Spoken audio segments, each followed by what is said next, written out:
I really want to talk about now for the remaining 40, 50 minutes we have is how to keep flunk from finding. Anybody, do you know flunk? Flunk is a terrible, terrible visitor to have coming to your pulpit. I hope flunk doesn't find flunks way too frequently into your pulpit. So let me just talk for a moment about the anatomy of a sermon, if I can say it that way. Got this body thing, right? The anatomy of a sermon. And this is just a schematic. You can do with it what you will, but it might get you thinking in some different or more refined ways. First, you have a sermon introduction. I'm just going to give you arbitrary word counts here, but they aren't so arbitrary. So let me say this. You caught that, didn't you? I'm trying to be subtle with that. Let me say this. I actually believe if you can't say it in 2,000 words or less, you probably don't need to say it at all. You talking about the entire sermon? The entire sermon. No, if you got a 2,000-word introduction, I believe you. So thank you for the clarification. And the fifth point of my introduction is, thank you, let me clarify that. What I mean is the whole sermon, and then I'll give you the word count for each of these sections of the sermon. Okay. If you can't say it in 2,000 words, give or take a little transgression on either side. I'll give you, 10% transgression, right? Which means that I'll give you 2,200 words, but I really want you to hear that 2,000 words. How many of y'all do word counts on your sermons? I know, but I was not. Please, you will see. Yes, thank you. Right now. Right now. And, how much does that translate to? A 2,000-word sermon translates, depending on your own pace and cadence, somewhere between 20 to 25 minutes of preaching. Okay. 8 pages double space is 20 minutes. You in the house. We friends. I'm coming. I might get tired at your church. I'm coming. Much to the point of what Reverend Simmons was saying, I think longer sermons typically sometimes become sloppy sermons and unfocused sermons. 2,000 words is a very good target for any preacher, regardless of where you are in your sermon journey. Again, given the 10%, so that means if you're at 1,800 words, I ain't mad at you, and I'm really probably coming to hear you, because that means we might be out of church by 12:15. I don't know why you Negro preachers think we're going to be in church for 3 hours. I don't understand. I just don't know, and I just don't understand. So I don't think it takes all that. I don't think church needs to be 45 minutes, but I think between an hour and 15, an hour and 30, an hour and 45 minutes, we can do it, y'all. We can do it. So 1,800 words to 2,200 words is a wonderful word count to be thinking about. All right? So, sermon introduction. Thinking about a word count of the 250 to 350 word limit. So, because 250 words is basically one double-spaced page, which gives you more or less about 2 minutes or so. Within a couple of minutes, and depending on the context, again, you can transgress, say 3 or 4 or 5 minutes. Within 5 minutes, if you can't get your sermon off the ground, then something is fundamentally wrong. Okay, it's fundamentally wrong. You've bitten off more than you can chew. You're not focused. Okay. Now, let me say, so you got the introduction, 250 to 350 words, and this is what I often call the presentation of the first text. And by text, I mean, I put that in quotation marks, because I believe that sermons fundamentally are grappling with two texts. The text of Scripture and the text of contemporary experience.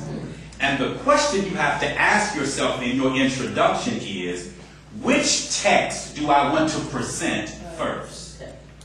You can present either one first, but you need to give study thought to, do I want to present the biblical text first, or do I want to present the text of contemporary experience first? And we'll talk about how all of that lives in just a moment by way of example. So that's the introduction, which is the presentation of the first text. Is it the scripture I'm introducing first? Or is it the contemporary experience that I'm introducing, the contemporary context I'm introducing first? And thinking about how do I get this done in no more than 2 pages. 2 double-spaced pages, which is 500 words, which is a very long introduction. But if you're skilled and you can pull it off, and sometimes you need to do that. So, what you have to ask yourself when you are engaging in a sermon introduction is this question. Is this a helicopter or a 747? Okay. Some introductions are such that you can get up in a hurry. It's a helicopter introduction. Some things actually take you some runway and you need to say, okay, this is a 747 and I need a little bit of space. Helicopter, 747. But even if it's a 747, your runway is 500 words long. Okay? 500 words long. Like preaching a special day, like my sermon is for Mother's Day in somebody else's congregation. You got to have a... You need a little runway. You do need a little runway. And if you're preaching Mother's Day and you're using the Hosea text that you talked about, you need some runway. You need a little runway, all right? Don't get up too quick on that, because they be like, no, she's going to go up there and she's going to crash and burn. I'm not going up when that bird. I'm not. So, helicopter, 747. So let me give you the second piece of this, the second move. So you've got the introduction of the first text in your sermon introduction. And I'm sorry, and how many minutes should that be? No more than 5, which is very long. Less than 5 if possible. The second section of a sermon, and again, these categories shouldn't be, rigid, but we might call it correlation. Correlation. Correlation. Correlation.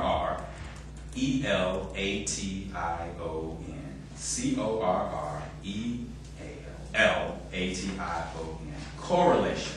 Right? When you are bringing now the second text into correlation or conversation with the first text. So if you start in your introduction, right, from the biblical aspect, then somewhere after you made your first move, you got to say, how do I make this relevant and live so that people don't think this is just a lecture on an ancient biblical text? Or if you start with the contemporary context, how do you get the Bible in so that people don't simply run off and make the contemporary moment what's ultimate? And you can make the contemporary an idol God as well. Because we are still a scriptural people. We got to hear the address of Scripture even if we're wrestling with it. Yes, ma'am? I find that preaching to youth helps that a lot. Preaching to young folks? Yes. It helps them a Absolutely. whole lot. Keeping it very relevant, correlating it, keeping it very real. Yes. Okay. So, let me give an example of what it might look like to start a text or to start a sermon in the contemporary world. Okay. 2 nights ago, I preached a sermon entitled, Finding Faith a Job. James chapter 2. Faith without works is dead. So the sermon was entitled, Finding Faith a Job. Okay? All right. So, as I sat down to structure this sermon, I said to myself, I have 2 texts I have to deal with. I have the text of the contemporary moment and the text of the biblical text. So I decided to start with the contemporary moment. Okay? Now this gives me pause then to make this observation about a sermon introduction. Sermon introductions can be pyramids, or they can be funnels. Okay?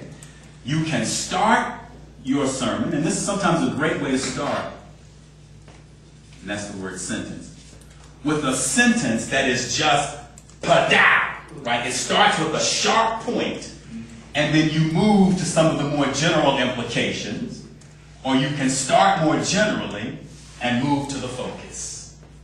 So, actually, mine was a combination of these, but I was driving to a point in my introduction. So the sermon started out presenting the general economic crisis that we are in. So the sermon, the first line of the sermon was, The first decade of the 21st century began and ended in violence.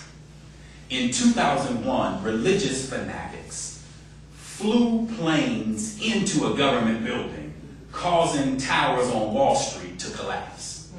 Around 2008, financial fanatics flew monetary products around government regulation, causing houses on Main Street to collapse. Okay. So what you've done is you've set the general, right, okay, the general expectation of we are in a financial crisis. Okay? And I'm driving, coming on down. Okay. The next element is forecasters tell us that the worst is behind us. But persistent unemployment is a stubborn feature of the Great Repression. What came to my mind is, if you're going to deal with unemployment, you can't be but so playful without acknowledging the pastoral concerns that are here. And so I said, many of you know some folk who are out of work. And perhaps that someone is you. And that was a place to acknowledge, right? No matter how much I play around with the issue, there are some real hurt folks because they can't work. That means the black church should have a hopeful employment agenda. We should preach hope as people are looking to find jobs. Thus, as a religious leader, I was amazed when I heard a television broadcast that Soledad O'Brien did. So I created then in the sermon introduction a job fair where Soledad O'Brien is interviewing people, and the last interview is with an unemployed person named Faith.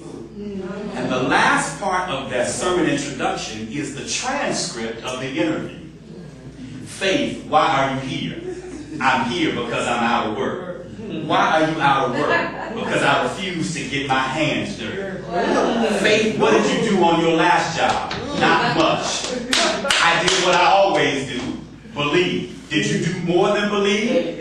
Sorta. I went to Sunday service, Tuesday prayer breakfast, and I never missed a missionary meeting. And in fact, after all of that church, I was so tired that I went home to get some rest. And that's been my problem. Because when I've been needed for serious work, I've been absent without leave. The last line of the interview was Soledad O'Brien saying, "We hope that someone can find faith."